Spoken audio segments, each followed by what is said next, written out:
자, 오늘은 갈라디아서 17번째 시간입니다. 6장으로 가야 되겠죠? 6장, 마지막 장. 드디어 끝이 보이기 시작합니다. 갈라디아서 6장 1절부터 5절까지.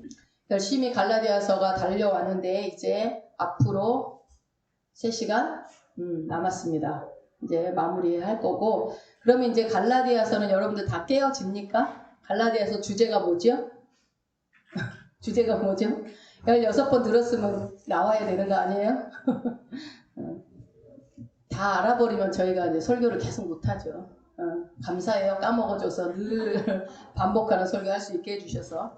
자, 지난 시간에는 여러분 뭐 16개 다 기억 못하더라도 지난 시간 거 한번 생각 좀 해봅시다. 지난 시간에 육체의 일과 성령의 열매에 대한 얘기를 했어요. 육체의 일이라고 하면 일반적으로 육체의 욕망, 그럼 뭐가 생각난다고 그랬죠? 어떤 성적 타락이라든지 어떤 육체에 국한된 일에 대한 범죄에 대한 생각도 우리가 딱 떠오른다고 그랬어요. 일반적으로. 그렇지만 그런 육체의 일에만 제한된 것이 아니라 지난 시간에 말씀드렸던 것은 이 바울이 갈라디아서에서 말씀했던 것은 뭐냐? 육체의 일이라는 것은 오히려 그러니까 믿는 우리들 속에서 좋은 일을 할 때 육체의 일이 될 수 있다라는 얘기를 드렸습니다. 그러니까 좋은 일과 선한 일에 지나친 욕심을 부리는 것도 뭐다? 육체의 일이다. 이것이 더 심각하게 되면 우상숭배가 될 수 있다라는 말씀을 드렸습니다. 그러니까 교회 다니는 사람들 치고 의도적으로 뭐 죄를 지려고 한다든지 의도적으로 뭐 나쁜 일, 육체의 일을 악의적으로 하려고 하는 사람은 사실 거의 없어요. 그렇죠? 그런데 그렇게 많지는 않는데 오히려 믿음이라는, 그러니까 어떤 믿음이라는 신앙이라는 것으로 그 명목하에 그 공동체 안에서 우리가 어떻게 하죠? 지나치게 어떤 주님의 분량을 넘어가는 사람들이 있다라는 거예요. 그러니까 그거는 목회자일 수도 있고요. 어떤 뭐 장로님이 될 수 있고 권사님도 일반 성도가 될 수도 있고. 그러니까 주님의 분량 이상을 넘어가는 것을 뭐라고요? 육체의 일이다라고 말씀을 드렸어요. 기억나시죠? 네, 그래서 그러니까 우리 이 갈라디아서의 주제에 관련된 것으로 좀 연관돼서 말씀을 드리면 율법의 일, 그러니까 율법에 묶여진 일, 자기의라고도 하죠. 자기 열심, 자기의. 이거에 근거해서 과도한 열심을 내는 겁니다.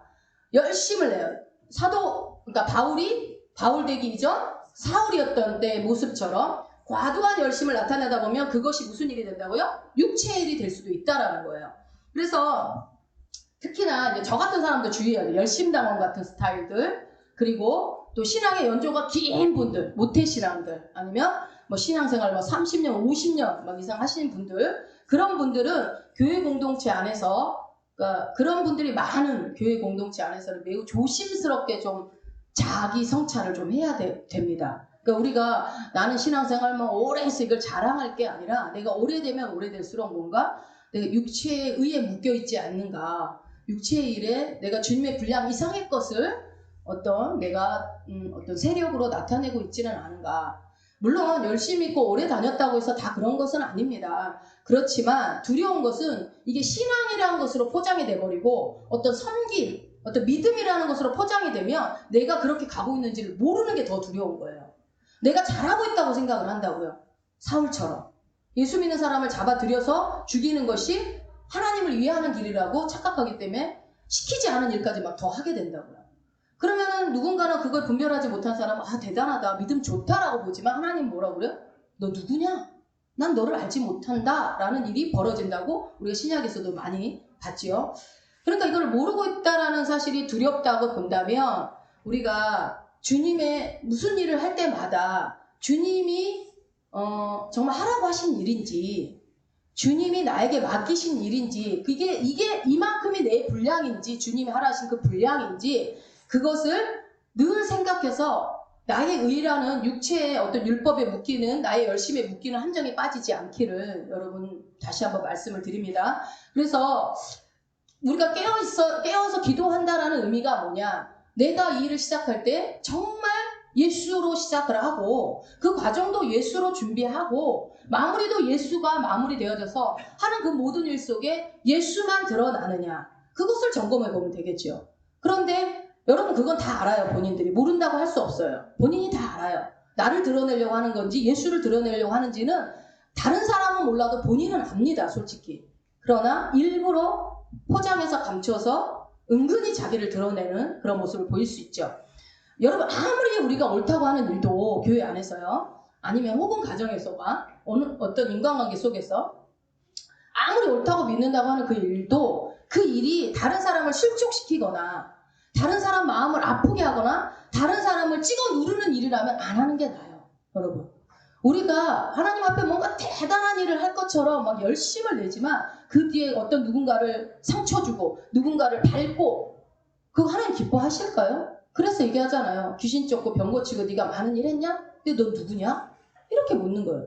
우리가 생각하는 그 대단함은 눈에 보여지는 일이 아니라 너가 어떤 마음으로 그 일들을 했고 어떤 의도를 가지고 했느냐. 태도의 문제를 얘기하고 있는 거겠죠. 자, 이제 이어서 오늘 본문을 보겠습니다. 1절에 6장 1절에 시작할 때 뭐로 시작하고 있죠? 형제들아로 시작하죠. 여러분 우리 예수 믿는 사람들 공동체 안에서 제일 나이 쥐 불문하고 쓰는 말이 뭐죠? 이게 서로 호칭을 형제님, 자매님 이렇게 부르죠. 그래서 이것은 단순히 이제 우리가 쉽게 호칭의 문제로 쓰고 직분이 없을 때 형제님, 자매님 이렇게 쓰기는 하지만 여러분 이 형제들아, 이 바울이 여기서 형제들아라고 썼던 게 이게 단순히 호칭의 문제가 아니라는 거예요. 잘 들어보세요. 바울이 갈라디아 교인들에게 성도들에게 형제들아라고 했을 때는 그 이상에 뛰어넘는 어떤 이 관계보다 더 뛰어넘는 어떤 중요한 안타까운 마음이 들어있어요. 그러니까 뭐냐면 예수 그리스도로 한 몸이 된 관계를 고백하는 거예요.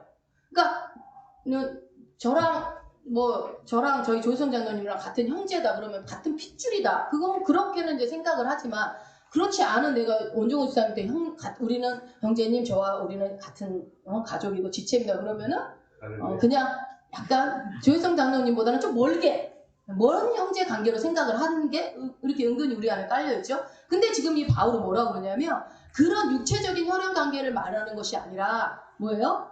정말로 예수 그리스도 머리 대신 예수 그리스도를 중심으로 해서 그러니까 어떤 그 대상 상대를 말하는 것이 아니라 한 지체 너랑 나랑은 그냥 한 생명이라는 거예요. 한 생명.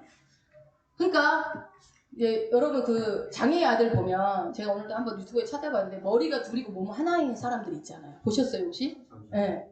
삼쌍둥이들? 네, 샴.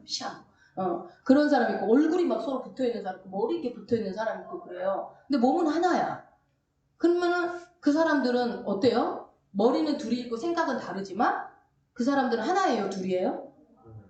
하나이면서 둘이에요? 모르겠어요. 생각만 해도 좀 끔찍한데 되게 행복하더라고요. 순이 주신 축복이라고 막 이렇게 말하는 걸 보면서 이야 신기하다. 그냥 외롭지 않다고 둘이 붙어있으니까 뭐 그러는데 그래도 저 같으면 싫을 것 같은데 아무튼 그렇게 누군가 거기서 한 사람이 죽으면 죽잖아요. 그렇더라고요. 그러니까 그 중에 둘 중에 한 사람이 죽으면 죽는 거예요. 그러니까 하나의 생명으로 보는 거죠. 그렇게 여러분이 형제들아를 부르는 거예요. 너와 나는 그냥 한 생명으로 묶여져 있다. 한 핏줄로 좀 묶여져 있다 하는 것처럼 그 말이 담겨져 있는 거예요. 생명을 공유하고 있다. 한 생명을 공유하고 있는 한 몸이다. 여러분 그러니까 이 단어를 여러분 우리가 쉽게 형제님, 자매님 쉽게 부르기가 사실 어려운 단어예요. 이 말은. 그러니까 어때요? 당신은 나와 한 머리를 둔 한 몸이면서 한 생명입니다 라고 표현할 때 형제님 하고 부른다고요. 자 그러면 여러분 우리가 이 의미를 알고 보면 옆에 뒤에 앞에 있는 사람들한테 형제님 자매님 부를 때 부르기 쉬워요 어려워요? 응? 못 부르겠다. 그렇잖아요. 그런 의미에서 볼 때 사실 듣는 것도 힘들고 부르기도 힘들어요. 그렇죠? 근데 우리는 사실 굉장히 부담되는 단어가 무슨 형제님, 무슨 자매님이라고 부르는 게 우리 쉽게 부르지만 그런 의미로 얘기하는 거라고요. 그죠? 여러분 이제 형제님, 자매님 부를 때마다 속으로 어떤 생각을 하고 불러야 돼요? 너는 내 생명과 같은 존재다. 라는 생각으로 불러야 되는 거예요. 이건 제 말이 아니라 성경에서 말씀하시는 겁니다. 자, 그런데 바울이 갈라디아서 6장 마지막 장에 와가지고 앞에서는 어리석도다 이 갈라디아 사람들아 막 이 장에서 막 그랬잖아요. 그러다가 여기 와서 형제들아 라고 그러고 하고 이렇게 부른단 말이에요. 여기서 어떤 마음이냐면 바울은 아버지 같은 아비 마음으로 부르는 거예요. 아비의 마음. 자녀들을 향한 아비의 마음. 절절한 그 마음인 거예요. 그러니까 여러분 갈라디아 교회가 어떤 문제가 있었습니까? 거짓 교사로 인해서 율법의 문제가 지금 교회를 혼란하게 만들어놨잖아요. 특히 할례 문제가 이렇게 불거져서 교회가 지금 위기에 처했단 말이에요. 그래서 그 위기에 처한 그 성도들한테 뭐라고 얘기하는 거야? 형제들아! 라고 지금 얘기를 한다고요. 그렇다면 형제들아 속에는 방금 여러분에게 설명드렸던 어떤 한 생명이고 한 지체다라는 그런 메시지가 들어있기도 한다고 말씀드렸지만 그 얘기를 누구한테 하는 거예요? 지금 바울이? 갈라디아 성도들한테 한다고요. 그럼 어려운 문제 가운데 있는 그 성도들한테 어떤 마음일지 한번 여러분 생각해 보라는 거예요. 그 사람들이 배신했어요. 바울의 복음을 배신했고 자기들이 이해되는 방향으로 자기의 유익이 되는 방향으로 복음을 쫓아서 갔단 말이에요. 그들에게 지금 마지막 장에 와서 서신을 마무리하고 있는 이 첫 번째 6장 시작할 때 바울이 형제들아라고 하는 것은 아버지와 같은 자녀에게 하는 그런 마음으로 지금 하는 거죠. 그래서 어떻게 해요? 너는 갈라디아 성도들아 너희가 누군 줄 알아? 라고 지금 얘기해요. 너희가 누군 줄 아니? 너희들은 예수 그리스도를 머리로 든 한 지체고 한 몸이고 한 형제고 한 생명이야. 그거 알아? 이 정도는 너희가 알아야 되지 않겠냐? 라고 얘기해요. 그러니까 너와 나는 유기적인 관계다. 우리가 이렇게 떨어져서 바울이 서신을 보내고 있지만 또 그들이 어마어마한 죄를 졌지만 그럼에도 불구하고 너와 나는 뭐라는 거 예수 그리스도 안에서 한 생명이다 라고 지금 바울이 얘기를 하는 거죠. 이거만큼은 니네가 확실히 알아라. 너희들이 그렇긴 했어도 너희는 나와 한 몸이다 라는 얘기를 하는 거죠. 그러니까 자식이 아무리 범죄하고 자식이 아무리 말을 안 듣고 지멋대로 살았어도 뭐예요? 너는 내 자식이다, 내 생명이다 라고 부모가 얘기하는 것과 같은 심정인 거죠. 그런데 그 다음에 보니까 여러분 그 부분 한번 읽어볼까요? 형제들아 사람이 6장 1절이요. 형제들아 사람이 만일 무슨 범죄한 일이 드러나거든 이라고 지금 얘기하고 있습니다. 어떻습니까? 어떤 학자들은 이래요. 지금 이 지상에 보이는 이 교회를 건물 교회를 전투하는 교회라고 표현하는 사람들도 있어요. 전투하는 교회. 맞아요? 이 지상교회가 전투하는 교회입니까? 예, 맞는 것 같아요. 왜냐하면 간단하죠. 여러분 이 교회는 어떤 사람들이 모입니까? 교회는 잘난 사람들만 모입니까? 교회는 죄 안 짓는 사람들만 모입니까? 그렇지 않죠. 특히 교회는 연약한 자들이 많이 모여요. 연약한 자들이 모이기 때문에 죄인들이 많이 모이기 때문에 어떻습니까? 완성된 사람이에요? 아직 완성되지 않은 사람? 우리는 죽을 때까지 사실 완성도 안 되겠지만 완성되지 않은 사람들이 모이는 공간이 지상의 교회란 말이에요. 그러니까 흠 많고 티 많고 죄 많고 하는 사람들이 와글와글와글 모여서 한 생명을 공유하고 있어요. 그런 공동체를 묶였단 말이에요. 우리 김연희 권사님이 공동체에 대한 기도를 했지만 우리가 이 공동체라고 말은 하지만 진짜 내가 한 생명으로 한 몸으로 여기면서 생각하고 있는지 한번 여러분들이 머릿속으로 생각하면서 한번 들어보세요. 왜냐하면 마음에 안 드는 사람이 있거든요. 이 공동체 안에. 그리고 맨날 막 이제 저 사람만 아니면 내가 신앙생활 잘할 텐데 하는 사람. 우리 교회는 뭐 그렇게 그렇지 않겠지만 큰 교회들은 그런 것 때문에 옮겨 다니시는 분들 많잖아요. 근데 가면은 어때요? 그 교회 가면 더 센 사람 기다리고 있잖아요. 항상. 네, 하나님 절대 어디 가나 그렇게 돼 있어요. 그런데 어쨌든 늘 그런 죄인들 부족하고 흠 많고 막 그런 사람들이 모여있기 때문에 어때요? 늘 뭐가 있을까요? 그러면 교회 안에? 문제가 있어요. 늘 문제가 있어요. 이게 정상이에요? 비정상이에요? 정상이죠. 이상한 게 아니라는 거예요. 여러분 교회 안에 문제가 있는 게 이상한 게 아니에요. 교회가 이 교회는 문제 많으니까 이 교회는 여기서 신앙생활 하면 안 되겠다. 그러면은 문제 없는 교회 찾아가 보라고 그래요. 어디 있어요? 문제 없는 교회가. 없죠. 죄인들이 모이는 곳에는 반드시 문제가 있습니다. 그래서 형제들아 사람이 만일 무슨 범죄한 일이 드러나거든 이라는 말은 교회 밖의 이야기가 아니라 뭐예요? 교회 안의 얘기를 지금 공동체 안의 얘기를 하고 있는 거예요. 그래서 그럼 여기서 바울이 지적하는 범죄한 일이 드러나거든 할 때 이 범죄 이 카테고리가 이 범주가 어디까지일까? 범죄를 어디까지 말하는 걸까? 이 범죄를 일부러 막 교회를 무너뜨리려고 의도적으로 계획적으로 악하게 저지른 범죄를 말하는 걸까요? 문맥상 그런 것 같진 않아요. 뭐냐면 고의성이 없는 습관적으로 자신이 그러니까 전혀 의도하지 않고 실수로 범죄했을 때라는 거예요. 여러분 우리 그런 적 있잖아요. 여러분들 한 번도 그런 적 없지 않잖아요. 교회 안에서 실수하고 잘못한 적 있고 또 괜히 어떤 무리를 일으키기도 하고 그렇단 말이죠. 그랬는데 그게 내가 일부러 그런 게 아니라 어떻게 하다 보니까 감정이 그러다가 이렇게 죄를 범하는 경우가 있죠. 연약하기 때문에 우린 당연히 그럴 수 있습니다. 실수를 저지를 수 있습니다. 그러면 그럴 때 어떻게 해야 되는가? 한번 성경을 보자고요. 6장 1절을 우리 다시 한번 끝까지 읽어봅시다. 형제들아 사람이 만일 무슨 범죄한 일이 드러나거든 온유한 심령으로 그러한 자를 바로잡고 내 자신을 돌아보아 너도 시험을 받을까 두려워하라. 아멘. 여기서 신령한 너희는 온유한 심령으로 그러한 자를 바로잡고 라고 그랬어요. 여러분 우리가 바로잡는 일은 참 잘해요. 저도 그래. 바로잡는 거 뭐라고요? 이건 틀렸어. 이거 고쳐야 돼. 이건 아니야. 이게 더 좋아. 이런 거 바로잡는 거 엄청 잘해요 우리가. 그쵸? 여기서 그런 거 다 잘할 것 같아요. 그래서 우리는 어떤 범죄한 형제가 공동체 안에서 드러날 때 상대를 고발하는 거 아주 잘합니다. 광장에 나가서 막 터트리는 거. 우리 그거 너무 잘해요. 아우 저 사람이 그랬대 이랬대 어쨌대. 그러면서 우리의 본성상 그런 사람들을 발견하면요, 우리 본성상 어떤 일이 일어나냐면 우리의 인간의 본성상 속에서 딱 그런 문제가 일으키는 어떤 형제고 자매고 어떤 지체를 봤을 때 딱 드는 생각이 그 사람과 나를 분리시키는 일을 합니다. 우리 마음속에. 잘 생각해 보세요. 여러분이 어떻게 하나? 그러니까 상대화 작업이라고 그래요. 이 사람과 나를 분리시켜요. 이걸 왜냐하면 그 사람과 나는 같은 부류가 아니고 나는 저 사람보다는 낫다라는 생각을 갖고 있는 거죠. 그런 마음을 제일 먼저 해요. 그러니까 그걸 이제 뭐 전문 용어로 상대화 작업한다고, 너하고 나는 틀려 하는 그런 작업을 내 속에서 자동적으로 일어난다고요. 우리 속에. 여러분 동의하시죠? 네. 너하고 나는 틀려. 그래서 너보다 내가 1cm 정도는 나, 1mm 정도는 나, 이런 마음이 있단 말이에요. 자, 그런데 우리가 놓치는 게 하나 있어요. 뭘까요? 이 말씀에서 이 내용만큼이나 목적만큼이나 더 중요한 수식어가 하나 있어요. 뭘까요? 찾아보세요. 무슨 수식어가 있죠? 예, 온유한 심령으로. 그러니까 신령한 너희는 온유한 심령으로 그러한 자를 바로잡고 이렇게 되어 있어요. 여러분 그러면 이때 1세기 때 이 헬라 문화의 헬라인들에게 지금 1세기 헬라인들에게 쓰여진 편지 아닙니까? 이 헬라인들이 여기 사용한 이 온유가 프라우스라고 해요. 프라우스.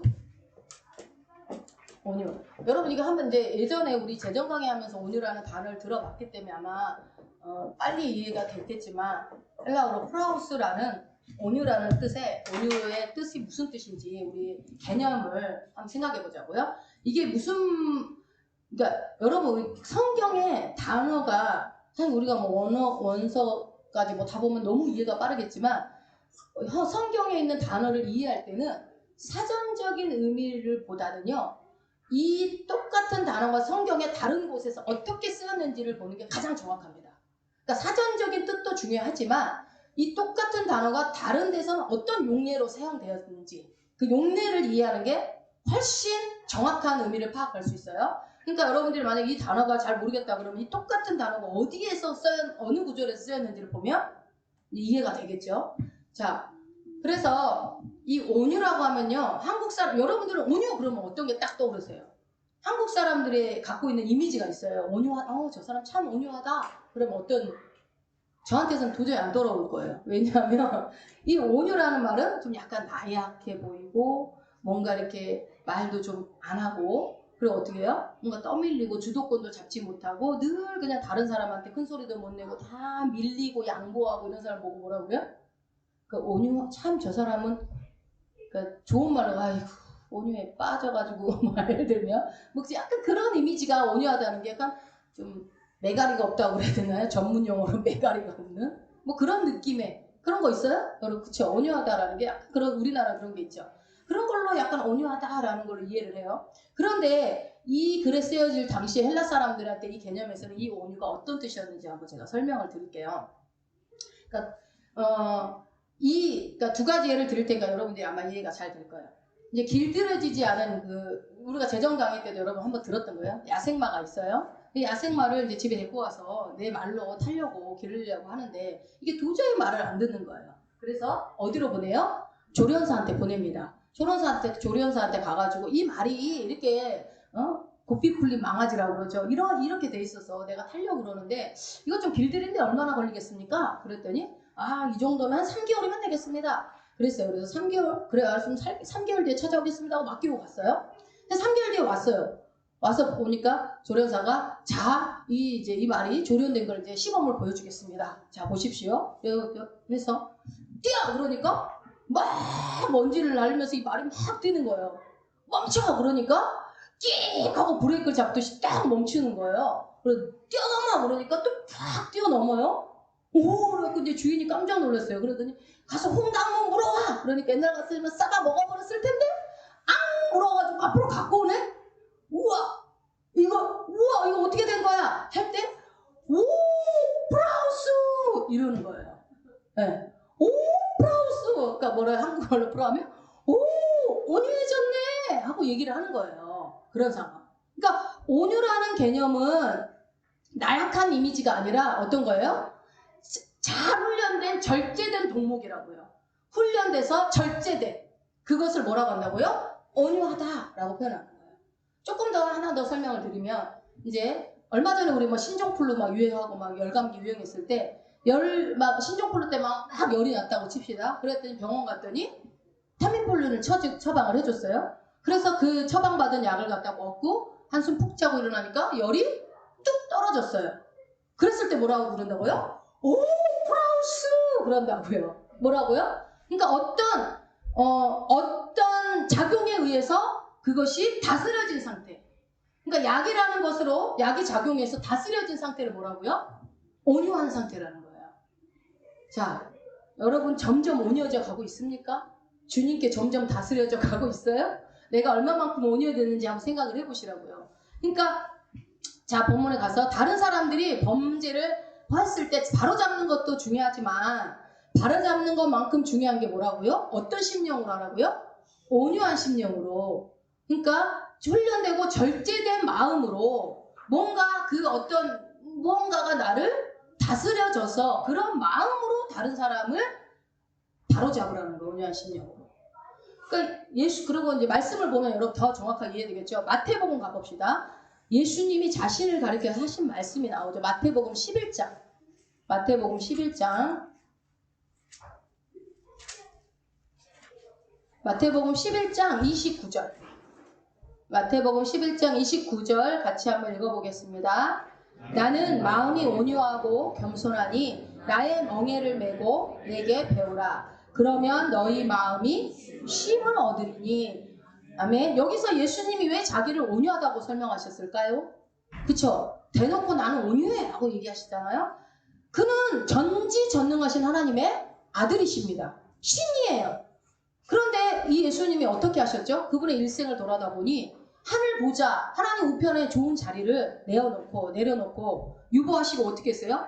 죄인의 몸으로 연약한 제한된 육체 속으로 쑥 들어오셨다고요. 그래서 그것도 아주 나약한 아기로 왔어요. 아기로 오셔서 키가 자라고 지혜가 자라면서 계속 성장을 했어요. 그런 인간의 성장하는 과정이 쉽지는 않잖아요. 그거를 친히 본인이 직접 그 속에 들이밀고 제한된 인생을 사셨다고요. 왜요? 본인이 힘이 없었어? 아니요. 모든 걸 할 수 있음에도 불구하고. 자, 다시 한번 온유의 의미가 지금 여러분에게 지금 와 닿아야 해요.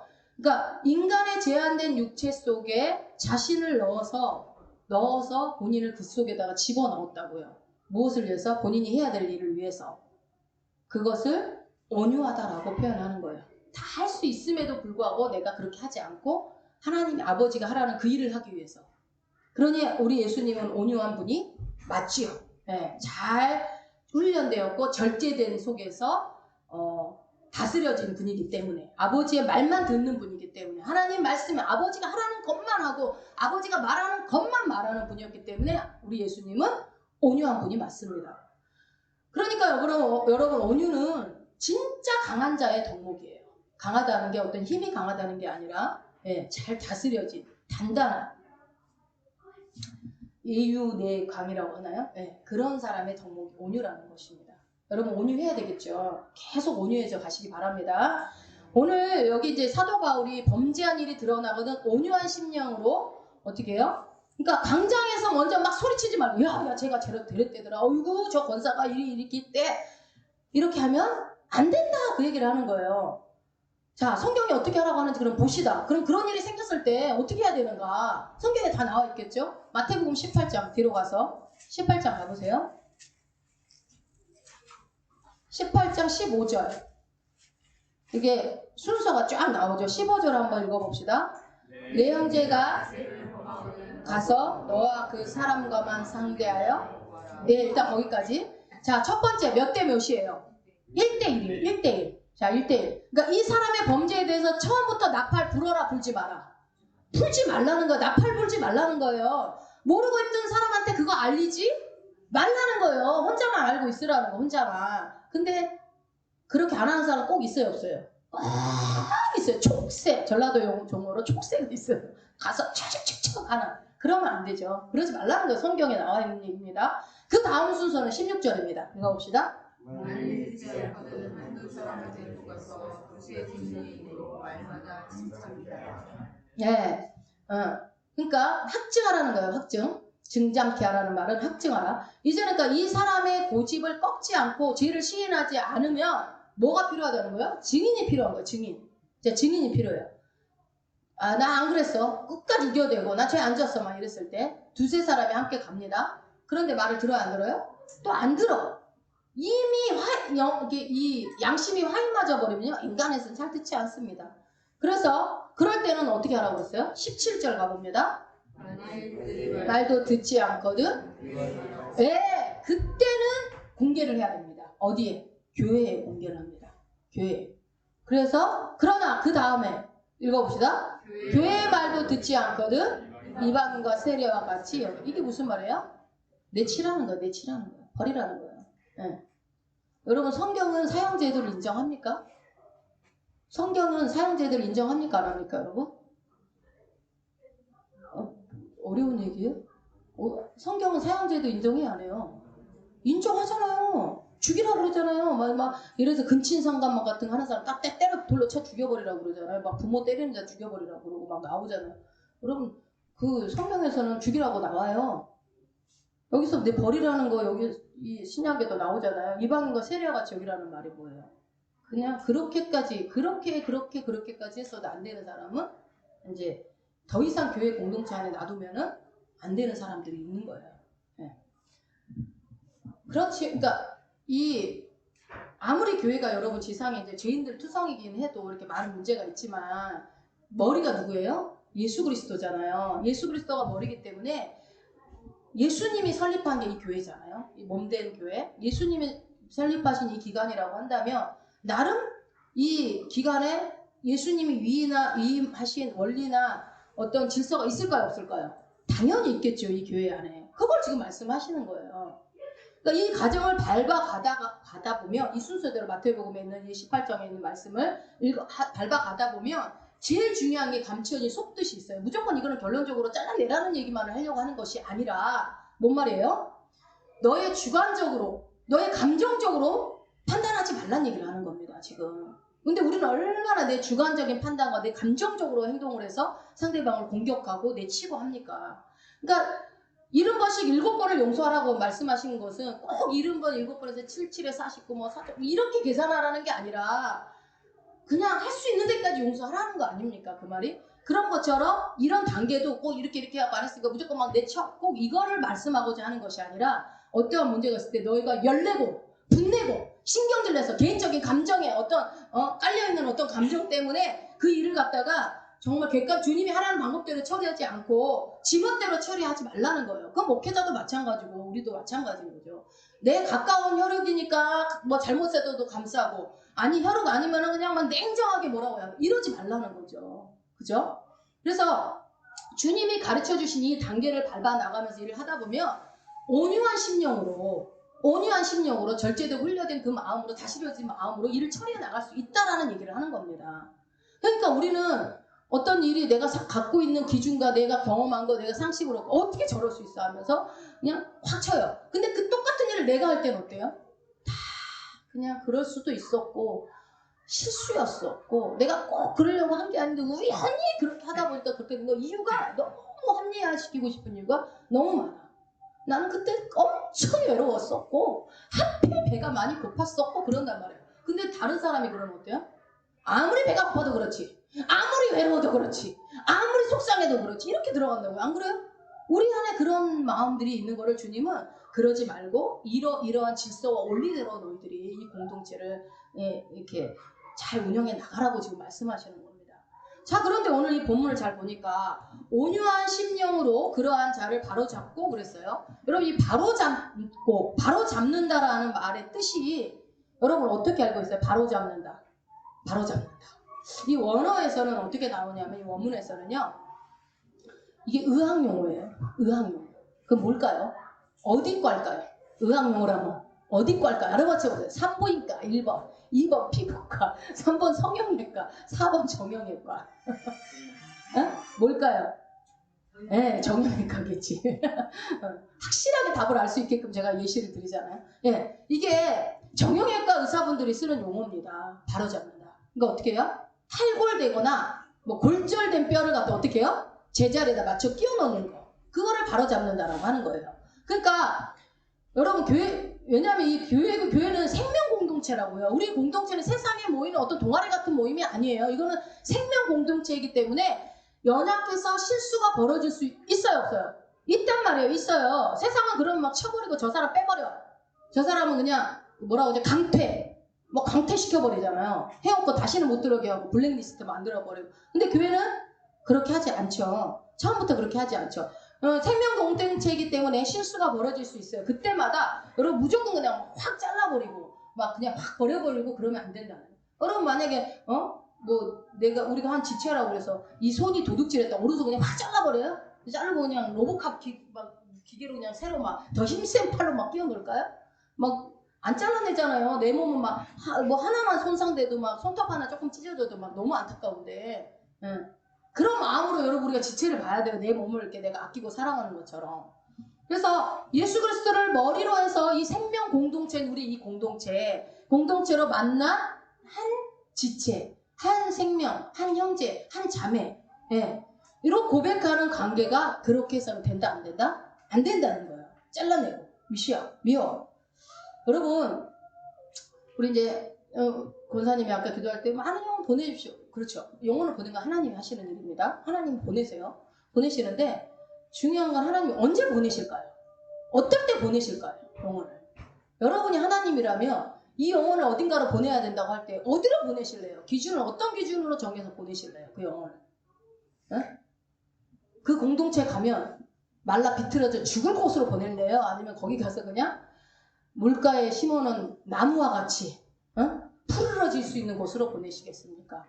저기로 가면 반드시 살 것이다 한 곳으로 보내지 않겠습니까? 여러분 그렇다면 그런 공동체는 도대체 어떤 공동체입니까? 왔을 때 그냥 막 어떤 율법과 잣대로 딱 들이매가지고 너는 이러면 안 돼! 막 이렇게 하고 막 이런데 와서 살아남을 수 있을까요? 아니, 죄인이 오는 곳인데 그렇잖아요. 근데 우리가 그런 경우가 사실 뭐 우리 교회는 뭐 그러진 않지만 의외로 많아요. 막 그지가 예를 들어서 오면 여기 들어오지 말고 바깥에서 얘기하시라고 교회 안에 들어오지도 못하게 냄새 난다고. 그쵸? 500원 줘서 그냥 예배 드리란 말 한마디 안 하고 쫓아버리는 교회 많아요? 없어요? 많아요. 그래서 500원 수북히 모아놓고 500원 주고 보내는 교회들 많아요. 예배 드리란 말 안 해요. 물론 예배 드리는 그러니까 막 술 취해 있고 막 그래서 오시는 분들이 있기 때문에 그러지만 물론 이제 뭐 글쎄요. 그게 뭐 어떤 여러 가지 이유가 있겠죠. 어떤 속내도 있겠으나 교회의 본래 존재 목적이 뭔지를 생각을 한다면 그렇게 돈을 줘서 보내는 것이 주님이 기뻐하시는 일일까? 500원, 1000원 줘서 그 사람이 당장 소주 한 병 사서 먹는 것으로 만족하고 글쎄요. 모르겠어요. 그런 어떤 주님이 무엇을 기뻐할지 공동체를. 그러니까 여러분 우리가 이 갈라디아서를 마무리해 가고 있고 우리가 지금 부흥을 꿈꾸고 저희도 이제 훈련이 끝났지만 계속 전도에 대한 강의를 듣고 어떻게 하면 교회를 부흥시킬 것인가에 대해서 고민하고 우리가 많이 막 시뮬레이션 해보고 했지만 중요한 것은 여러분 주님은 뭘 말씀하시는 거예요? 내가 바뀌지 않으면 옆 사람이 바뀌지 않아요. 내가 바뀌어야 공동체가 바뀌고 내가 바뀌어야 가정이 바뀌고 내가 바뀌어야 내가 소속된 그 모든 곳이 바뀐다고요. 그러면 바뀌어지면 영혼은 저절로 오게 돼 있어요. 우리가 안 바뀌어지니까 주님이 안 보내신다는 생각은 안 해보셨어요 혹시? 저는 제가 안 바뀌니까 못 오는 것 같다는 생각 많이 들어요. 그러니까 뭐 교회가 시설이 좋고 막 예배 시간이 짧아서 그냥 얼른 간단히 와서 가고 막 이래서 오는 게 아니잖아요. 주차하기 좋아서 오는 경우도 있지만 궁극적으로 결국 살아남고 붙어있는 것은 어때요? 내 영혼이 살 때. 이곳에만 오면 내 영혼이 산다. 이곳에 오니까 내가 살 것 같다 하는 그 교회를 온다고요. 찾아와서 머무른다고요. 결국은. 자, 이 바로 잡고라는 말은 하나님께서 원래 창조하셨던 에덴 동산에 창조하셨던 그 인간의 모습, 그 원형, 그 가정. 너는 내 뼈 중에 뼈요, 살 중에 살이요. 그러면서 내 몸과 같이 사랑했던, 그리고 뭐 그렇게 서로 사랑 고백했던 아담과 하와의 그 모습의 그 가정의 그 맨 처음 주님이 만들었던 그 원형의 모습, 그것으로 바로 잡으라는 거예요. 우리가. 그렇죠? 그러면 그렇게 회복되기를, 교회도 마찬가지. 교회도 그렇게 원형으로 회복되기를 주님은 원하시는데, 우리가 그러려면 우리가 부수적인 것 같지만 필연적으로 또 다른 가제가 하나 또 있어요. 그런 공동체를, 원형의 공동체. 그게 뭘까요? 여러분. 자, 예를 들면 여러분 이제 어떻게 하다, 우리 권사님 작년에 다리가 분이러지셨었나? 하여튼 발목이 뚝 분이러졌다고 칩시다. 오른쪽 발이. 그러면 뭐 해야 되죠? 깁스를 해야죠. 깁스를 했어요. 그래갖고 오른발이 부러졌는데 누가 고생해요? 왼발이 이제 온몸을, 몸무게가 많이 나갈수록 이제 힘든 거. 이거 한쪽 다리로 온몸을 다 지탱해야 돼. 그러면서 또 그럼 다리만, 왼쪽 발만 고생하나요?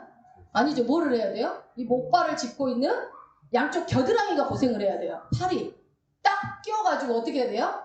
그걸로 짚고, 그래서 최대한 이 오른쪽 발에 힘이 가지 않도록 목발을 짚어야 된다고요. 그러면은 이 양쪽 팔하고 왼쪽 발만 고생하나요? 아니죠. 이 한쪽 발이 그러면 어때요? 온몸이 신경을 쓰고 에너지를 다 나눠주고 있단 말이에요. 온몸이. 그러다가 잘못하다가 근데 발을, 오른쪽 발을 디뎌버렸네. 찌릿! 그러면 제일 먼저 뭐가 가요? 아야! 하면서 손이 가서 다리를 만지겠죠. 아이고! 하면서 얼른 이 왼쪽 발에다 힘을 다 실겠죠. 이 오른쪽 발에 힘이 더 이상 가지 않게끔. 그래요, 안 그래요? 그렇게 한단 말이에요. 그래서 이게 왜 그러는 거예요? 이게 팔 따로, 다리 따로, 머리 따로가 아니기 때문에 다 연결된 유기적인 공동체로 되었기 때문에, 이 생명체이기 때문에 이게 어느 하나가 아파도 온몸이 다 같이 서로 도와서 그 다리가 나을 때까지 서로 돕고 서로 에너지를 나눠준단 말이에요. 이것이 생명이 있기 때문에 가능한 거고, 이게 관계고, 이게 태도라는 거예요, 여러분. 그러니까 신앙생활에, 여러분, 우리는 하나님과도 관계의 문제고, 공동체 지체 간에도 관계의 문제예요. 신앙의 문제는 모두 관계의 문제예요. 이 관계의 문제에서 여러분의 태도가 어떠냐를 하나님 보신다니까요. 내가 뭔가 많은 일을 하고 그걸 보는 게 아니라. 자, 이 얘기를 여러분 갈라디아서로 다시 돌아가셔서 사도 바울이 뭐라고 설명을 했는지 2절을 한번 읽어봅시다. 2절. 너희가 짐을 서로 지라. 거기까지요. 자, 그게 뭐라고요? 아까 우리가 다리가 하나 분질러졌을 때 온몸이 서로 짐을 져주듯이 서로 짐을 지라는 얘기예요. 여러분 짐을 지시겠습니까? 아멘 안 해요? 나만 잘 되면 돼요. 여러분 공동체가 잘 되려면 나만 잘 돼서는 절대 그 공동체 안 됩니다. 그리고 전체가 잘 돼야 나도 잘 되는 거예요. 공동체는요 반드시 같이 잘 돼야 돼요. 그래야 교회가 부흥도 일어나고 같이 막 아유 저 사람은 아유 어쩔 수 없어 나라도 열심히, 이거 아니라고요. 기다려줘야 돼요. 그 사람이 올 때까지 기다려주는 거예요. 기다려준다는 게 그냥 비난하면서 기다리는 게 아니라 기도해줘야죠. 저 사람이 믿음으로 일어설 수 있도록. 만약 기도를 계속 빠진다고 그런다면 하나님 저 사람이 기도하러 나올 수 있도록 마음문이 열려지게 해달라고 계속 징보기도 해주는 거예요. 이게 짐을 서로 져주는 거잖아요. 그래서 여러분 하나님 이 땅에 교회를 설립하신 것은 사명만 주고 비전만 주려고 세웠을까요? 왜 이 얘기를 하냐면 여러분 한국교회가, 교회라는 자체가 한국교회가 뭔가 뭐 어떤 사명 단체로 탈바꿈된 것 같아요. 어떤 사명만. 우리 교회는 막 선교하는 교회야 막 이러면서. 여러분 사명 강조해도 아무리 강조해도 부족하지 않죠. 그러니까 이게 교회는 사명만큼이나 중요한 내용이 있어요. 그러니까 여러분에게도 각자 사명이 있을 텐데 그 사명만큼이나 중요한 게 있다고요. 뭘까요? 하나님께서는요 우리를 그리스도로, 머리 대신 예수 그리스도 이 공동체로 묶었어요. 시온성교회 아니면은 내가 가정, 어떤 남편, 어떤 아내로 같이 묶었단 말이에요. 주님이 묶었어요. 그렇게 묶어서 놔둔 게 이유가 뭐예요? 결국은 그렇게 공동체라는 소속을 하고 가정이라는 것으로 묶고 하는 것은 그냥 어떤 비전만 주고 어떤 사명만 주기 위해서가 아니라 예수 그리스도의 분량까지 자라게 하는 데 목적이 있다고요. 이 공동체를 통해서 나는 자라요. 그러니까 여러분 공동체 안 나오면 절대 안 자라요. 영적 어린아이로 계속 아무리 말씀을 대단한 전국구의 모든 목사님 말씀 하루에 막 몇 개 수십 개씩 들어도 그 사람 안 자라요. 절대 안 자라요. 반드시 공동체 안에서 부딪히면서 성장하게끔 하나님 그렇게 만드셨어요. 여러분 부부가 부부싸움을 하나도 안 하는 것이 그 부부가 친밀한가요? 아니요. 싸우고 부딪히고 얘기하면서 서로 이해하고 때론 눈물 흘리면서 이렇게 하면서 서로 알아가고 이해가고 그리고 서로 조심하고 맞춰주려고 하는 거예요. 부모 자식 간도 마찬가지고요. 부모라고 무조건 강압적으로 자식들을 엇박지르고 누르는 것이 아니라 그 인격적으로 대해주면서 때로는 들어주고 때로는 위로해주고 때로는 뭐 칭찬도 해줬다가 때로는 조언도 해주고 그러면서 부모 자식 간의 관계가 돈독해져 가는 거 아닙니까? 예. 그런 것처럼 이 어떤 방식으로 이 교회 안에 있는 이런 예를 들어서 어떤 다소 부정적인 문제가 생겼다라고 한다면 생겨났을 때 이거를 보고 아이고 큰일 났다 문제가 생겨서 큰일 났다 이거 문제 어떡하냐 막 이렇게 받아들일 것이 아니라 우리 교회는 이래서 문제야 저래서 문제야 비판할 것이 아니라 여러분 문제를 누가 허락하는 거예요? 주님이 허락하시는 거예요. 여러분 가정 안에도 문제를 누가 허락하는 거예요? 주님이 허락하는 거예요. 내가 잘못해서 했건 상대방이 잘못해서 했건 그 문제를 허락하시는 분은 언제나 우리 주님은 다 알고 계세요. 그럴 때 허락했을 때 그거를 어떤 식으로 보느냐면은 우리가 각자가 해결해야 될 과제, 숙제로 받아들여야 된다고요. 여러분 학교 다닐 때 숙제 해봤죠? 숙제, 과제가 뭐예요? 숙제가 네, 학창시절 간단하게 설명해 드릴게요. 학창시절에 학교 숙제를 내줬어 선생님이. 그래갖고 이제 검사를 근데 그날따라 숙제를 안 해갔어요. 여러분이 그 숙제를 다 해가신 분들만 있는지 모르겠지만 안 해갔어. 근데 다행히도 선생님이 종례 시간까지 숙제 검사를 안 하네. 여러분 그럴 때 기분 어때요? 아싸 오늘 이렇게 넘어가나 보다. 집에 가서 해오든지 뭐 이렇게 해야지 막 속으로 그런 적 있죠. 그랬는데 어떤 촉새 같은 놈이 선생님 숙제 검사 안 해요? 뭐 이렇게 얘기를 하는 거예요. 그런 놈 있어요 없어요? 꼭 있어요. 어디나 그런 촉새가 꼭 있어요. 그러니까 깜빡 잊을 뻔했구나 해가지고 나는 그날 걸려서 뒤지게 맞고 아니면 벌을 받거나 청소를 하거나 그럽니다. 그러면 그놈 때문에 수많은 아이들이 숙제 안 해왔던 애들이 그놈은 공공의 적이 돼요. 자 여기서 질문 선생님은 왜 숙제를 해줄까요? 두들겨 패려고? 벌 주려고? 청소시키려고? 숙제를 왜 내줄까요? 몰라요? 때리고 싶어서? 네. 공부하라고 내주는 거죠. 어떻게 공부하라고요? 그러니까 여러분 숙제를 내줄 때 막 홀라당 막 1분 만에 끝낼 수 있는 숙제입니까? 아니면 막 하기가 힘겹고 버거운 걸 숙제를 내줍니까? 버거운 거 내줘요. 예전에 이제 저는 그런 거 안 해봤지만 저희 언니 오빠들 보니까 깜지 하더라. 깜지가 뭐예요? A4 용지에다가 단어를 막 써요. 진짜 지금처럼 무식해 공부가. 쓰고 써가지고 어떻게 해요? 그게 또 써. 근데 종이가 없어서 그랬나? 또 써. 서준이 모르니까 얘기해 주는 거야. 니네들 종이를 막 쓰지? 있어도 안 쓰지? 쓰고 해서 결국은 나중에 종이가 어떻게 돼야 돼요? 새까맣게 돼야 돼. 그걸 깜지 숙제라고 그러죠. 뭐 모르시는 분들은 숙제를 전혀 안 해봤던 분들 그래 그런 걸 몇 장 해오라고 뭐 그런 걸 보면서 저 어린 나이에 초등학교 때 이렇게 보면 이런 걸로 숙제인가? 그런데 막 엄청 힘들어하면서 하더라고 하는 걸 보는데 엄청 힘들어하더라고. 그러면서 결국은 이제 나중에 알고 나서 영어 단어 이제 외우게 하려고 그렇게 안 하면 안 외우니까 그래갖고 막 보면은 막 대충 막 까맣게 칠하기도 하고 그러더라고. 수법도 쓰고 그러더라고 옆에서 보니까. 어쨌든 그거를 힘겹게 버겁게 숙제를 내줘요 선생님이. 왜요? 그렇게 해서 실력을 크게 하기 위해서. 근데 쉽게 내주면 실력이 늘지 않기 때문에 숙제는 언제나 약간 다소 버겁게 어렵게 내준단 말이에요. 그러니 우리 삶에 여러분 해결해야 될 숙제가 있어요 없어요? 우리도 다 있어. 버거워요. 여러분 버겁지 않은 우리 삶에 일어나는 모든 일들은 당연히 버겁습니다. 왜요? 주님이 허락한 거니까. 왜? 그것을 통해서 왜 그 숙제를 내가 해결해야 될 이 숙제를 주님이 왜 내줬을까? 지금 방금 여러분 얘기했잖아요. 실력을 키우려고. 여러분들 실력을 키워주려고 주님이 숙제를 지금 허락해놨다고요.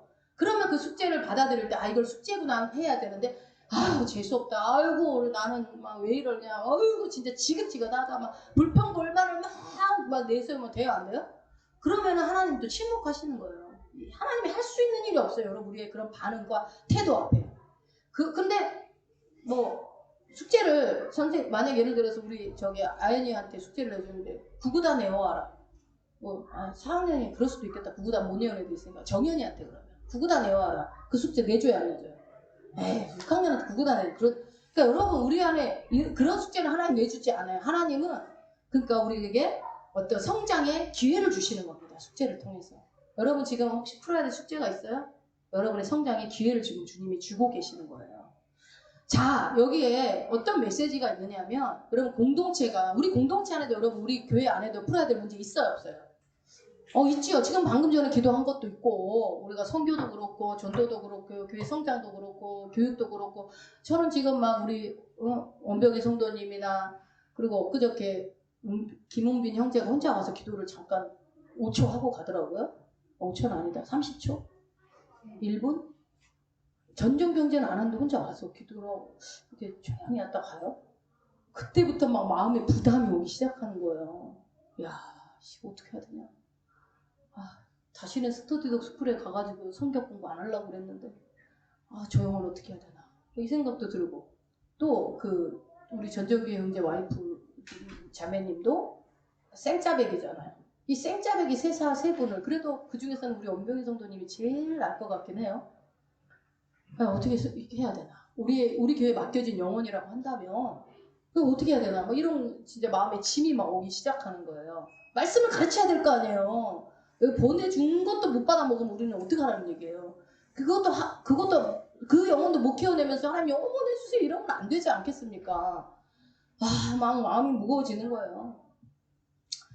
그렇게 우리가 또 풀어야 될 문제가 있지 않습니까? 우리 공동체 안에. 그리고 나오다가 안 나오는 영혼들도 불러내야 되고 지금 할 게 많습니다. 그럴 때 성경은 뭐라고 얘기하는지 한번 봅시다. 1절을 우리 다시 한번 읽어봅시다. 갈라디아서 6장 1절.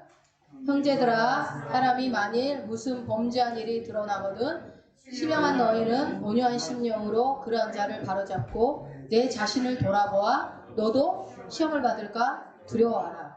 아멘. 여러분 그러니까 지금 제가 계속 말씀드리는 것은 우리 교회가 앞으로 가야 할 숙제가 있고 우리가 이 공동체 안에서 이제 우리도 20년이 넘어가고 있지 않습니까? 이 속에서 어떻게 하나님 기뻐하신 일을 이 마지막 때 하고 갈 것인가 우리가 모두 그런 마음을 갖고 있을 때 중요한 건 우리가 준비되어져야 하는데 그런 관점으로 봤을 때 우리가 이 공동체를 어떻게 내가 이 속에서 어떤 태도를 취해야 하는가를 보라는 거예요. 자 여러분 제가 이렇게 너 그러지 마! 손가락질 했어요. 원종호 집사 그따위로 하지 마. 내가 이렇게 지적을 했어요. 그렇지만 우리는 뭐라 그래요? 2손가락만 이 사람을 향하고 있지 나머지 3손가락은 나를 향하고 있다고 이런 해석들을 하잖아요. 그 말은 뭐예요? 네가 한 번 지적하면 너는 3번 너를 봐라. 상대방 한 번 지적했어? 2번 지적했어? 그럼 너 네 자신 한 3번을 봐야 되지 않겠냐? 라는 뜻으로 해석해도 되겠습니까? 뭐 그렇게 얘기하지 않을까? 지적질 할 때 이 손가락이 누구를 향하고 있는지를 보라는 얘기를 하는 것처럼 여러분 우리가 어떤 문제가 교회 안에 문제가 생겼을 때 아니면 어떤 누군가에게 어떤 지체에게 문제가 생겼을 때 그 문제를 내 문제 저 사람 문제가 아니라 내 문제로 받아들이지 않으면 교회는 순식간에 사탄의 놀이터가 돼버려요. 다시 정리할게요 여러분. 교회 안에 어떤 문제가 생겨서 아니면 예를 들면 막 둘이 막 피 터지게 싸워가지고 막 그랬다고 해봅시다. 우리가 막 문제가 일으켰다고 해봅시다. 교회에서 분란이 났어요. 그랬을 때 저 두 사람만 어디 싹 보내버리면 끝나. 이게 아니라 저 사람들 도대체 왜 그런 이게 아니라 아이고 저것이 내 문제다. 이렇게 받아들여야 된다고요. 저것이 내 문제다. 저분의 어머니이신 김철 권사님의 문제고 저분의 어머니이신 전정숙 권사님 문제라고 이렇게 보는 게 아니라 피가 한 방울도 안 섞여서 같은 공동체를 묶였다면 저 사람 문제가 내 문제로 받아들여야 된다는 얘기를 하는 거예요. 이게 진짜 쉬운 일은 아니지만 주님은 계속 우리에게 그걸 요구하시는 거예요. 지금 말씀을 통해서. 그래서 근데 여러분이요 인간이 이게 악한 게 뭐냐면 우리 안에 이 악한 죄가 뭔지 아세요? 개도 안 물어가는 자존심이 있어요. 우리 속에. 이 자존심이요. 사단이 제일 잘 건드는 게 이 자존심인데 이 자존심이요. 건드려지면요. 예를 들어 우리가 신앙적으로나 종교적으로 이렇게 부딪히잖아요. 교회 안에서 부딪혀서 이런 걸로 부딪히면요. 여러분 이거 해결될까 안 될까요? 끝장 봐야 끝나요. 끝장을 봐요. 끝장. 절대로 타협이나 어떤 뭐 양보, 뭐 타협하는 거 이해해 주는 거 절대 안 합니다. 끝장을 봐야 끝납니다. 누가 나가든지 한 사람이 나가든지 뭐 어떻게 해야 그렇게 끝난다고요. 그런데 그런 인간의 본성을 가지고 있다는 것을 우리가 알으라는 거예요. 알고 있다고 한다면 그렇다면 이거를 그렇게 막 문제가 터지고 나서 해결하려고 하는 것이 아니라 그럴 때 어떻게 하라고요? 어떤 문제가 있었을 때 이 교회적인 내 문제로 받아들이라는 거예요. 교회 문제가 내 문제다. 저 사람 문제가 내 문제다. 그래서 그렇게 하면서 그것을 아까 말씀드렸던 온유한 심령으로 바로잡고 너 자신까지 살피라는 거예요. 그러면서 바로잡는 것은 끝나는 게 아니라 누구도 살펴요? 내 자신도 살피라는 거죠. 그게 뭐예요? 짐을 서로 나눠지는 과정이라는 거예요. 이게 과정. 짐을 서로 지라는 거예요. 아까 목발을 짚는 것처럼 온몸이 그 오른발을 부러진 오른발을 부축하는 것처럼 이게 하나님이 이 지상교회 우리 교회에 주시는 과제를 주는 이유라고요. 어떤 문제가. 그러니까 어떤 성도에게 어떤 문제가 있다면 여러분 주님이 우리 전체에게 주는 과제라고요. 같이 성장하라고. 이해가 되시죠? 그래서 교회에 발생한 어떤 문제를 여러분 내 문제를 생각하지 않으면 그 교회의 공동체는 사탄이 갖고 노는 놀이터로 전향해버립니다. 그걸 꼭 아셔야 돼요. 그러니까 저 사람 사단에 붙들려가지고 문제가 심각하다. 그게 아니라 내 문제라고요. 그 사람 문제가 내 거라고요. 오늘 누군가가 사단에게 시험 들어서 예배에 나오지 못했다면 그거 내 문제라고요. 여러분. 누군가가 교회를 못 나오고 있다면 저 사람이 그 때문에 못 나왔대. 그게 아니라 그게 내 문제라고요. 자, 그런데 오늘 본문을 보니까 짐을 서로 지라고 있어요. 그런데 이상한 구절이 있어요. 여러분 5절 한번 읽어보실래요? 여기서는 뭐라고 되어 있어요? 2절에서는 짐을 서로 지라고 그러고 5절은 각각 자기 짐을 지래요. 도대체 어느 장단에 춤을 춰야 돼요? 뭐가 맞아요, 여러분? 네, 둘 다 맞지. 성경이니까 둘 다 맞죠? 이것은 다른 이야기가 아니라 하나의 이야기를 다르게 지금 표현한 거라고요. 그러니까 예를 들어서 교회가 함께 져야 되는 공동의 짐이 있어요. 자, 예를 들어 우리 교회가 이제 단기 선교를 간다고 해봅시다. 그러면 단기 선교 가려면 뭘 어떻게 해야 돼요, 여러분? 제일 먼저 뭘 해야 돼요? 네? 제일 먼저 뭐 해야 돼요? 기도. 그 기도는 해야죠, 당연히. 조직을 꾸리려면 어떻게 해야 돼요? 선교위원장이 있어야 될 거 아니에요. 팀장이 있어야 될 거 아니에요. 그 준비한 팀장 이끄는 팀장이 있어야 될 거 아닙니까? 그리고 만약에 새 지역을 가기로 했다. 그러면 새 팀을 꾸려야 되겠죠. 그러면 새 팀마다 또 리더가 하나씩 세워줘야 되겠죠. 그럼 그 팀원들에게 각각의 뭐가 있어줄까요? 이 사람은 율동, 이 사람은 찬양, 이 사람은 말씀 이런 식으로 막 다 정해지겠죠. 그런데 예를 들어 선교들 딱 갔어요. 갔는데 그러면 전체를 총괄하는 팀장이 있다고 칩시다. 그게 막 원종훈 집사라고 합시다. 그런데 이 원종훈 집사님이 A라는 교회만 가가지고 거기서만 있어. B, C는 돌아보지도 않고. 그러면 돼요, 안 돼요? 그러면 안 되죠. 이 사람한테 지어진 직임은 뭐였어요? A, B, C 전체 지역을 다 총괄하라고 맡겨진 직임이란 말이에요. 그런데 A만 신경 쓰면 안 되는 거죠. 그게 이 맡겨진 사람에게 주어진 임무고 그거를 본인이 해야 되는 거예요. 그런데 그것을 그렇게 했을 때 각자 자기의 일을 맡아서 했을 때 이게 서로 짐이 나눠지게 되는 겁니다. 근데 여러분 담임 목사님의 그런 포지션은 뭘까요? 여러분 우리가 축구도 각자의 포지션이 있죠. 공격수 이렇게 센터에 있는 사람, 수비수 이렇게 정해지는 것처럼 담임 목사님의 그런 포지션은 뭘까요? 여러분, 네? 마지막 책임의 자리겠죠. 교회의 모든 책임은 목사님이 죄를 안 졌어도 누군가가 성도가 죄를 졌으면 그 책임은 담임 목사님이 지는 거예요. 그죠? 우리가 가정에서 부모가 책임을 지듯이 자녀를 책임지듯이 책임의 끝이 목사님의 자리죠. 담임 목사님 자리고 또 말씀과 기도에 전념해야 되는 자리고 성도들을 양육하는 목양의 자리가 담임 목사님 자리예요. 근데 우리 담임 목사님이 찬양대 제가 이제 맡고 있는데 조혜경 목사 찬양은 이번 주에 이걸로 해. 다음 주는 이걸로 해. 52주 나한테 다락 맞고 해. 이렇게 했다고 합시다. 그럼 돼요, 안 돼요? 돼요. 돼요. 될 수도 있고 안 될 수도 있고. 근데 그거 그렇게 못하잖아요, 사실. 그런 것까지 목사님 관여할 필요까지는 없는 거잖아요. 그냥 맡겼을 때는 대장으로 세웠을 때는 그것까지 네가 하라고 맡기는 거니까 안 되지 하면 그러면 안 되죠. 그리고 식당에 매주 와서 김수아 권사님 불러가지고 이번 주 반찬 뭐야?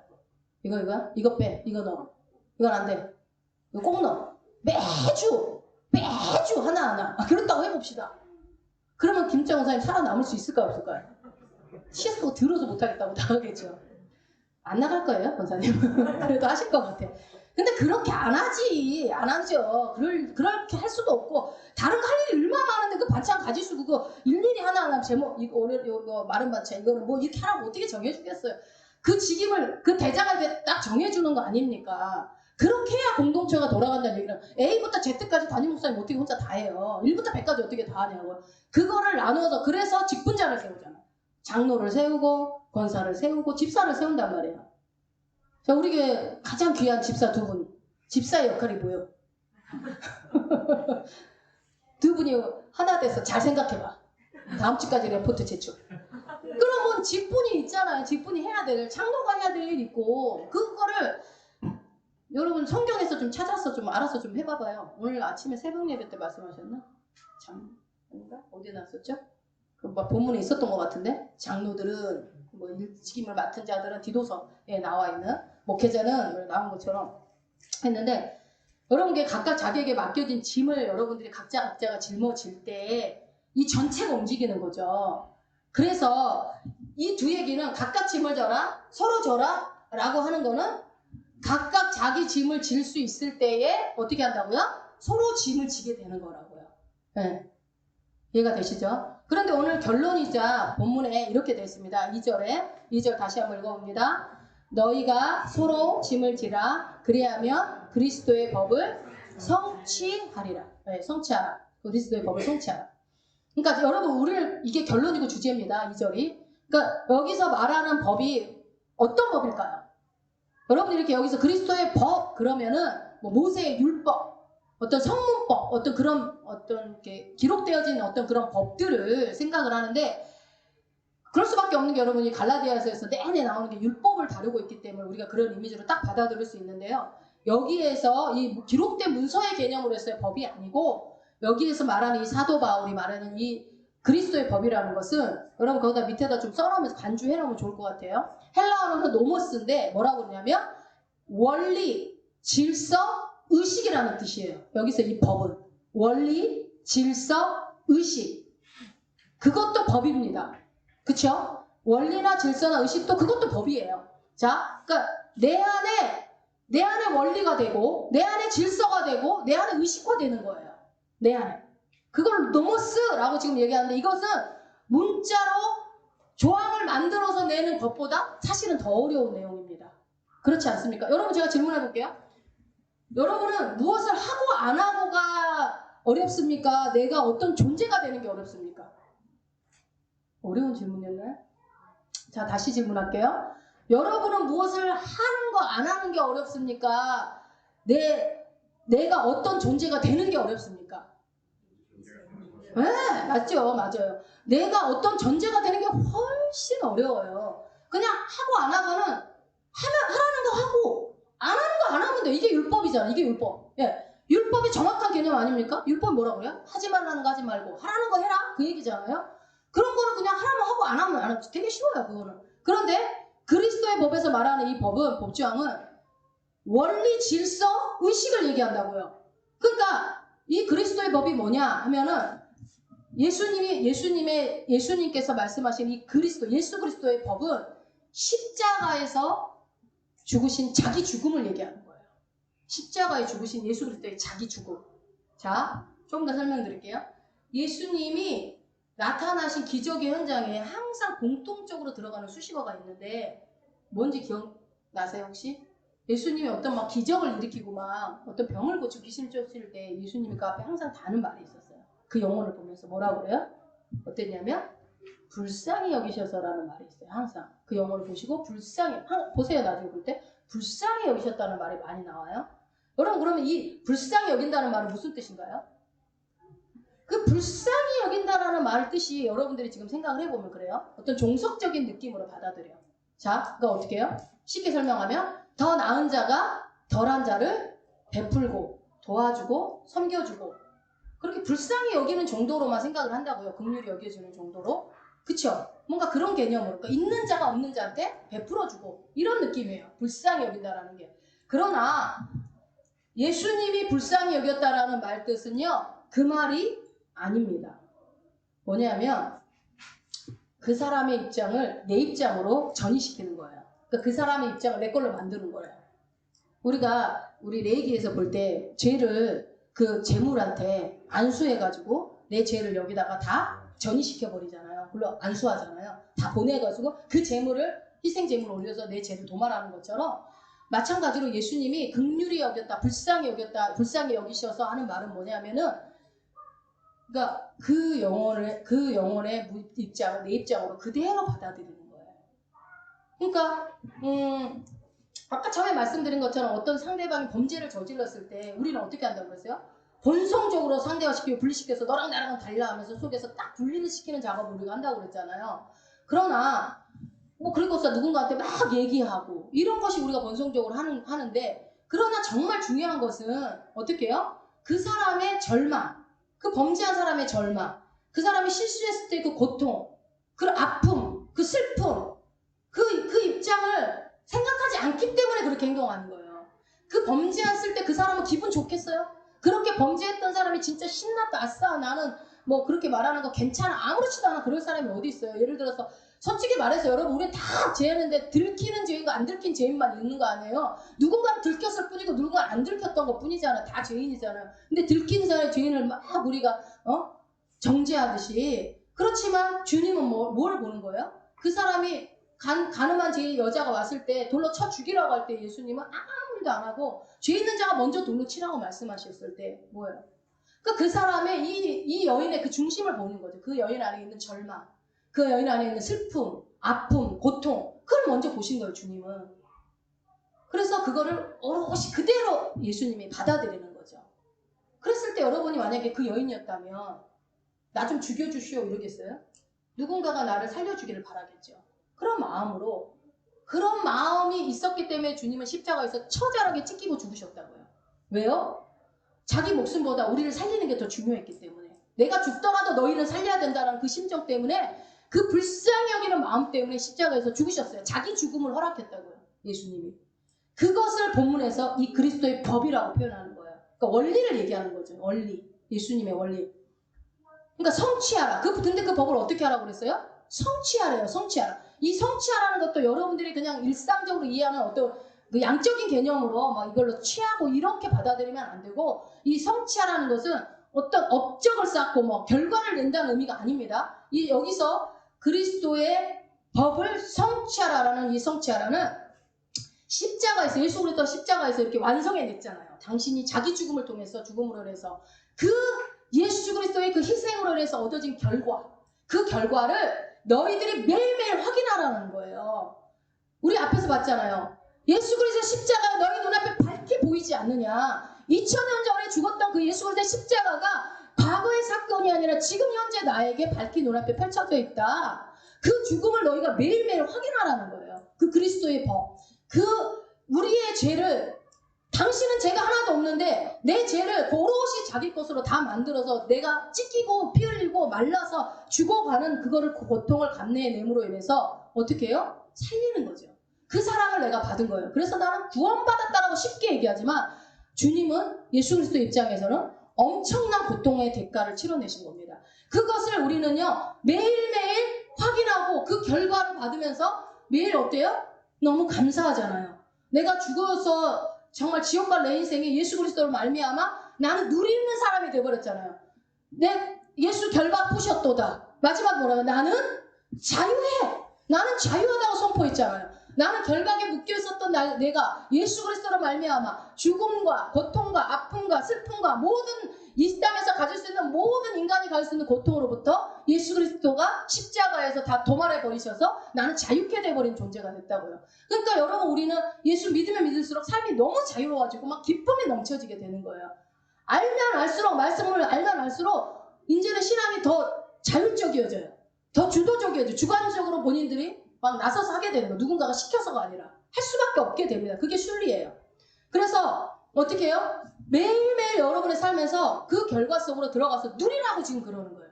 너희가 그 자유를 누려라. 그리스도의 법을 성취해라. 내가 그렇게 너희들 죽었으니 너희가 제 법 안에서 묶이지 말아라. 너희가 더 이상 이 땅 가운데 갖고 있는 너희들에게 주는 아픔과 슬픔과 근심의 그런 것들에 묶일 필요가 없다. 너에게는 아버지가 있다. 너에겐 이미 구원이 주어졌다. 그 얘기를 지금 계속적으로 지금 갈라디아서에서 계속 말씀하시는 거예요. 할례를 받아야 구원이 완성되는 게 아니야. 이미 십자가에서 이 구원이 이루어졌기 때문에 너희는 그 구원의 감격을 누리기만 하면 돼. 그거 인정만 하면 돼. 그 속에 들어가서 누려 라고 얘기를 하는 거예요. 여러분, 이렇게 말씀을 알아가면 알아갈수록 우리가 여러분 어마어마한 권세를 가지고 있는데 못 누리고 살고 있어요. 너무 못 누리고 있다는 생각이 많이 들어요. 그래서 골로새서 1장 24절에 가면 바울이 그래요. 내가 이제 너희를 위하여 받는 괴로움을 기뻐하고 그리스도의 남은 고난을 그의 복된 교회를, 몸된 교회를 위하여 내 육체에 채운다라고 얘기해요. 그러니까 바울은 그 원리를 안 거예요. 본인이 이 몸된 교회를 보면서 예수 그리스도가 그렇게 하신 것처럼 자기도 그렇게 하겠다는 거예요. 너희가 부족하고 죄를 짓고 자꾸 말려줘도 맨날 허짓거리하고 있지만 그래도 나는 끊임없이 나는 너희들을 가르치고 말씀의 자유를 너희들에게 알려줄 거야. 그걸 내 마지막 육체의 고난에 내가 그런 예수님처럼 그 원리로 나도 똑같이 살겠다, 그 얘기를 하는 겁니다. 여러분 마찬가지로 이게 바울만 할 일입니까? 우리가 이 몸된 교회에 있으면서 주님이 원하시는 게 뭡니까? 나 하나 여기서 신앙생활 잘해가지고 사업 잘 되고 뭐 돈 많이 벌고 해서 내 꿈 비전 성취하고 이러려고 하나님이 우리를 이 가운데 보낸 게 아니지 않습니까? 여러분 그거 아무리 돈을 많이 벌고 아무리 내가 성공을 했어도 내 생명 끝나면 아무것도 아니잖아요. 가치 없는 것들이에요. 아무 가치도 없어요. 남는 건 내가 이 땅에서 얼마나 주를 위해 살았는가를 주님은 그걸 보시지 않겠습니까? 그런 관점에 봤을 때 다시 한번 말씀드리지만 서로 짐을 지라라고 주님은 우리한테 말씀하시는 거예요. 그래서 어떻게 하라고요? 그리스도의 법을 성취해라. 그러니까 여러분 우리가 공동체 안에서 서로 짐을 져주고 내게 주어진 그 맡겨진 일들에 대해서 최선을 다해서 잘 감당해내는 그것으로 인해서 어떻게 한다는 거예요? 주님이 가신 그 길을 난 똑같이 십자가 지는 삶을 내가 살고 있는 걸로 인정하겠다는 거예요. 그게 원리라는 거예요. 여러분 뭐 어디 멀리 선교지 나갈 거 아니잖아요. 근데 서로의 짐을 져주는 거 그거 하라는데 그것도 이제 못하겠다고 그러면 우리가 무엇을 할 수 있겠습니까? 가장 가까이 있는 아내의 짐도 내가 못 져주고 남편의 짐도 내가 못 져주면 어떻게 새로운 영혼의 짐을 져주겠습니까? 무엇을 지금 우리에게 말씀하고 있는지 오늘 여러분들이 깨달으셔서 여러분 기독교가 방법을 제시하는 거라면 너무 쉽지. 주일학교 교사만 하면 끝. 그러면 그것만 하면 되잖아요. 그냥 식당 봉사만 잘하면 그것이 신앙의 행동의 끝이라고 한다면 그것만 하면 되죠. 얼마나 쉬워요. 그것만 하면 되니까. 그런데 이거는 여러분이 원리로 받아들이라는 거예요. 그렇게 되면은 이 예수 그리스도의 십자가 사건은 그 원리를 내 인생 가운데 내 삶의 전 영역 가운데 이걸 받아들이기 시작하면 나는 어떠한 존재가 보이는 거죠. 그러면서 내 문제들 앞에 내가 어떠한 모습으로 서야 되는지 이제 그 싸움 자체가 눈에 보이는 싸움이 아니라 더 깊이 있는 싸움이 되는 거예요. 이제는 영적인 싸움이 되는 거예요. 눈에 보이는 싸움이 아니라. 그런 의미에서 여러분이 헌신한다 이런 거는 틀린 말이에요. 헌신은 이미 십자가에서 예수님이 죽으셨고 그렇게 되었을 때에 우리는 이미 헌신되어지고 구별된 자로 우리는 이미 나실인입니다. 구별된 자잖아요. 구별된 자. 그러니까 나는 어때요? 이미 내 의사와 상관없이 예수 그리스도가 나를 선택하는 순간 십자가로 나를 불쌍히 여기셔서 나의 죄인된 나를 구원해 주시는 순간 나는 어떻게 되는 겁니까? 이미 생명의 자리로 옮겨져서 이미 헌신된 자로, 이미 거룩한 자로, 구별된 자로 옮겨져 버렸다니까요. 나의 의지와 나의 열심과는 상관없이 그분의 그냥 전적인 사랑으로.